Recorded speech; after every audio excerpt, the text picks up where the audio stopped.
Fala pessoal, tudo bem com vocês? Hoje eu estou aqui para falar sobre um tema muito importante, muito interessante, para você que tem interesse em se tornar uma pessoa melhor dia após dia. Como que Deus ele age na transformação do homem? Né? Muitas das vezes a gente vê pessoas, né, que eram de uma vida completamente errada, e aí no decorrer dos anos, né, na medida que foi se aperfeiçoando ali, buscando ao Senhor, como que essa pessoa ela se torna uma pessoa totalmente diferente? Como é que Deus opera? E aí, segundo Hollywood, existe um modo de Deus fazer. Mas será que esse modo ele corresponde ao modo das Escrituras? É o que a gente vai ver agora. Meu nome é Fábio Silva, eu sou naturopata, mentor em estilo de vida, trabalho unindo a ciência e a palavra de Deus para promover o seu bem-estar e sua qualidade de vida. Então agora nós vamos ver juntos um trecho do filme O Todo-Poderoso, né, produzido aí por Hollywood, estrelado por esses excelentes atores que é o Morgan Freeman e também o Jim Carrey. Então vamos avaliar aí o que vai ser dito e aí depois a gente volta para comentar um pouquinho sobre o assunto. Deixa eu fazer uma pergunta. Se alguém rezar pedindo paciência, acha que Deus dará paciência? Ou Deus dará a oportunidade de ser paciente? Se pedimos coragem, Deus dá coragem ou nos dá a oportunidade de sermos corajosos? Se alguém pede que a família seja mais unida, acha que Deus une a família com amor e alegria ou dá a eles a oportunidade de se amarem? Então, como a gente pode ver, né? Se for pedido, por exemplo, amor, né? A gente vai receber as circunstâncias necessárias para que esse amor ele surja dentro de nós.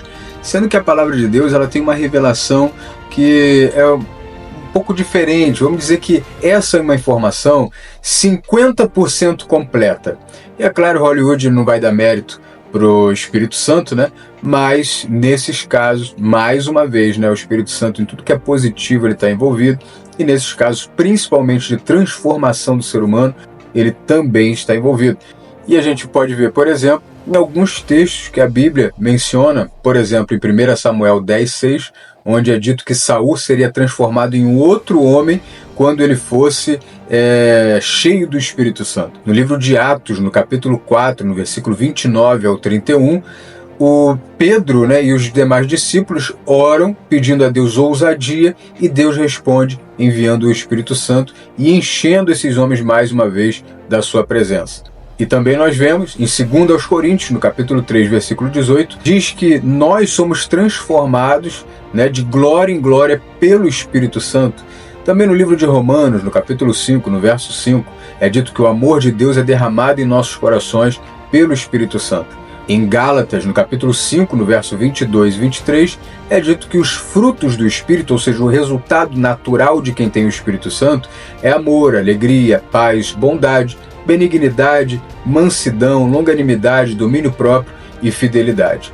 Então a gente percebe claramente com esses, né, através desses e tantos outros textos bíblicos, que é o Espírito Santo que dá o pontapé inicial, digamos assim, na qualidade que nós almejamos.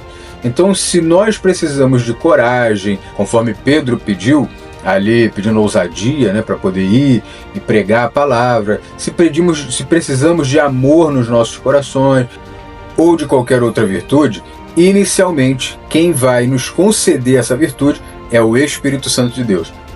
A gente vê claramente isso em 1 Coríntios 12, no versículo 7 até o 11, que é o Espírito que nos concede os dons, as virtudes e todo o mais necessário para a nossa transformação e para a nossa edificação. Sendo que, lá em Tiago, no capítulo 2, no versículo 21 e 22, é dito que a fé contribuiu com as obras e as obras aperfeiçoaram a fé de Abraão.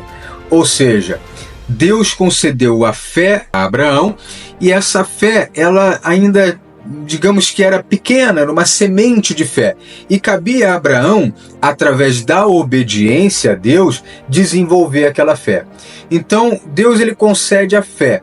E aí concede circunstâncias, realmente situações, né? Ele permite ou até cria um contexto que seja favorável para o desenvolvimento daquilo que a gente pediu. E aí é claro que isso vem de acordo com a fé que nós temos. porque Deus ele não vai exigir aquilo que nós não podemos dar.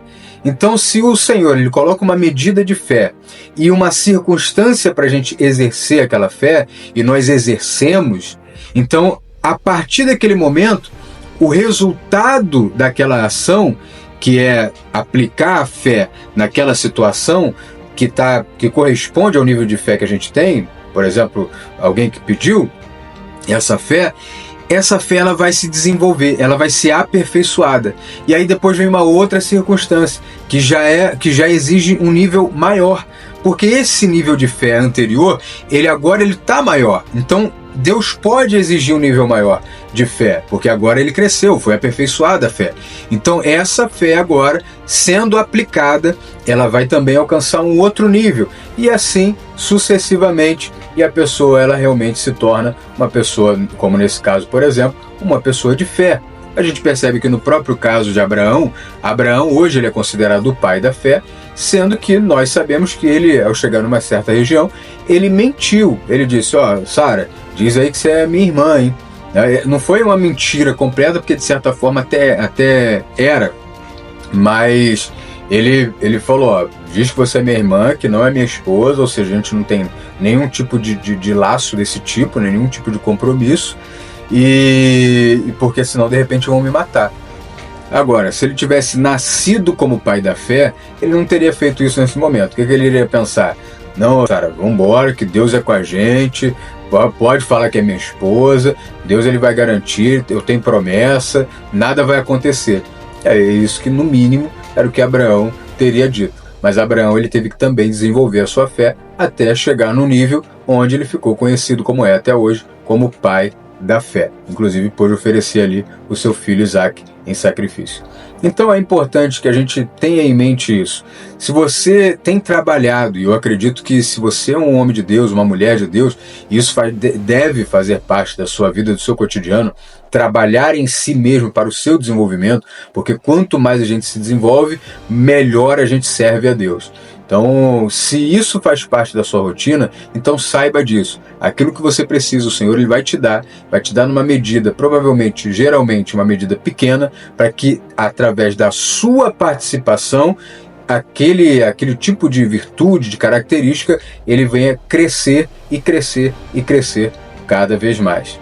Então, o Espírito Santo, como sempre, é o responsável pelo nosso progresso, pelo nosso desenvolvimento. Claro, como eu disse, Hollywood nunca vai dar o crédito ao Espírito Santo de Deus e nem vai mencioná-lo provavelmente em seus filmes.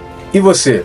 O que você acha disso? Deixa aqui nos comentários se você tem uma opinião, talvez um outro texto bíblico. Não se esqueça de curtir aqui o canal e também, para que você não perca o próximo e os próximos conteúdos, se inscreva e ative o sininho para que você não perca nenhum conteúdo que for postado. Deus te abençoe.